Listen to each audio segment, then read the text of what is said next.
Najat Vallaud-Belkacem, qui est donc l'une des invitées de cette journée spéciale ici aux Échos. Vous êtes chef du service France, c'est un rôle important parce que les pages France, il y en a beaucoup. Ça vous change, vous passez un peu de l'autre côté. Normalement, c'est vous qui délivrez les messages. Là maintenant, c'est vous qui allez devoir essayer de scruter ce qu'il y a dans l'actualité.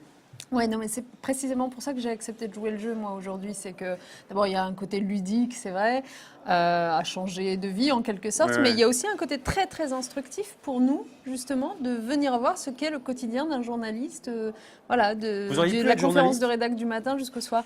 Bah, j'aurais voulu même. Ah bon? Ouais, ouais, quand j'étais jeune, je voulais être journaliste, clairement, parce qu'il y a une vraie noblesse dans ce métier dont l'objet, c'est d'informer, d'éclairer les gens pour qu'ils soient des citoyens Et vous qui êtes plus aptes à confronté juger, à quoi. cette population des journalistes toute la journée, c'est quoi leur pire défaut, ce qui vous énerve le plus, ce que vous voudriez changer chez eux? Mais alors justement, je vais vous dire, bon, on vient juste de commencer, mais ce que j'ai pu voir du fonctionnement justement d'une rédaction, de la façon dont il faut rendre son papier rapidement, etc., me fait comprendre aussi ce que jusqu'à présent je prenais pour des défauts des journalistes, Ouais. mais en fait c'est la pression, c'est la réponse à la pression. C'est-à-dire c'est très contraignant d'être journaliste et de devoir aller dénicher des informations forcément qu'on finit par synthétiser, donc schématiser. Alors nous, de l'extérieur, on se dit mais il a caricaturé mon propos ou ma pensée, mais en fait non, il l'a juste résumé et j'avais qu'à être plus synthétique. Alors vous avez plusieurs sujets pas faciles vu votre double casquette à traiter aujourd'hui parce que les pages France c'est aussi très politique. Il y a par exemple un papier sur la France homme malade de l'Europe. Comment on fait pour répondre à ça quand on est membre du gouvernement et qu'on est obligé de faire un pas de côté journalistique?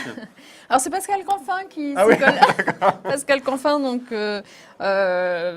qui évidemment a bien mis un point d'interrogation après le homme malade de l'Europe. Je pense qu'il aura des choses. Justement, ce qui est intéressant dans la composition des pages France, donc de ce numéro, c'est que vous avez des points de vue très divers sur cette question principale de ces pages qui va être le budget, les économies, les réformes à mener. 2 jours après que la Commission européenne ait donné son feu vert au budget de la France. Oui, vous faites un peu de 2 jours politique avant... là, vous en profitez quand même pour Oui, bien sûr. diffuser des messages qui sont qui seraient positifs pour le Oui, gouvernement. j'essaye d'être en même temps objective et neutre, puisque Ouais. voilà, on est censé Mais c'est pas simple. se comporter en journaliste. Mais en même temps, c'est vrai que les lecteurs sauront, quand ils ouvriront les Échos de lundi, que c'est pas non plus des journalistes qui ont écrit. Donc forcément, on laissera transparaître un petit peu nos positionnements, ce en quoi on croit, nos opinions, oui. Et puis le journal c'est les Échos, c'est pas neutre non plus, c'est un journal qui est pas franchement du côté du gouvernement. Ça vous hérisse le poil de lire les Échos chaque matin? Ah, je l'aurais pas dit comme ça. C'est un journal qui est plutôt libéral, qui est plutôt, enfin pas dans une ligne très à gauche. Non, vous le ressentez pas comme ça?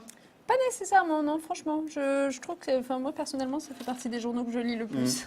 Ah bon, c'est vrai? Ah oui, vraiment, parce que je trouve qu'il y a une vraie neutralité, et surtout un traitement sérieux en profondeur des sujets. D'accord. On est parfois agacé contre les Échos parce qu'ils ont des informations dont on ne sait pas comment ils les ont obtenues et qui dévoilent souvent beaucoup de choses.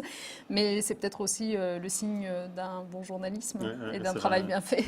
La thématique du jour, c'est aussi la relève. Vous avez conscience qu'en étant invité, en étant un peu le symbole, le visage en tout cas de cette relève, vous allez faire des jaloux au sein de votre propre camp? Non. Non? D'abord, il y en a plusieurs. Il y en a De deux, représentants trois, ouais. de la relève à gauche. Vous avez les ministres, Pascal Canfin, Bernard Cazeneuve, Benoît Hamon.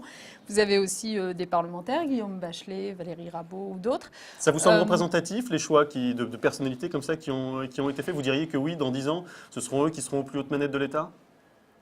En tout cas, pour chacun de ceux qui se retrouvent ici ce matin, c'est des gens à la fois hyper engagés et qui ne comptent jamais leur temps, Y compris à droite? leur énergie. Parce qu'il y a aussi des gens de droite, Valérie Pécresse, Nathalie Y compris à Kosciusko-Morizet. droite, oui, je pense qu'on peut leur reprocher plein de choses, mais pas celle-là, pas de n'être pas suffisamment engagé ou suffisamment énergique. Donc voilà, je pense que les Échos, c'est encore une fois, quand on est un journal qui tous les jours traite de l'actualité économique, financière, politique, on finit par bien connaître le paysage politique et économique et identifier ceux qui, d'une certaine façon, jouent un rôle, quoi, voilà, et c'est ceux qui jouent un rôle qui sont rassemblés aujourd'hui. On vous a vu par exemple parler très simplement, très gentiment avec Nathalie Kosciusko-Morizet. Ce sont des gens qui, enfin, c'est que pour les plateaux que vous vous affrontez un petit peu en off, comme on dit. C'est peut-être des copines. Ça se passe comme ça?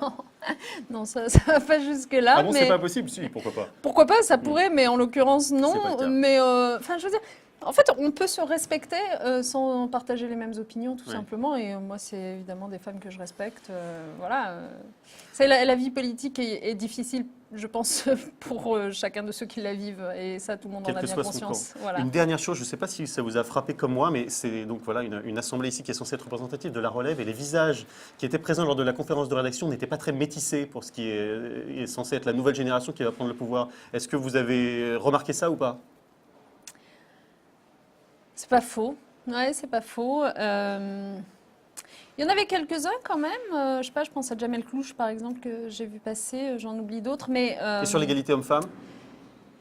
non, mais en même temps, j'allais dire, c'est une photographie de la société telle qu'elle est aussi, hein. Et c'est vrai que ben, ceux qui composent aujourd'hui, je n'irai pas jusqu'à dire l'élite, mais en tout cas la partie émergée des responsabilités. Proviennent souvent des mêmes écoles, se ressemblent, voilà, et en âge, et en sexe, et en origine. Sur le sexe, quand même, il y a pas mal de femmes.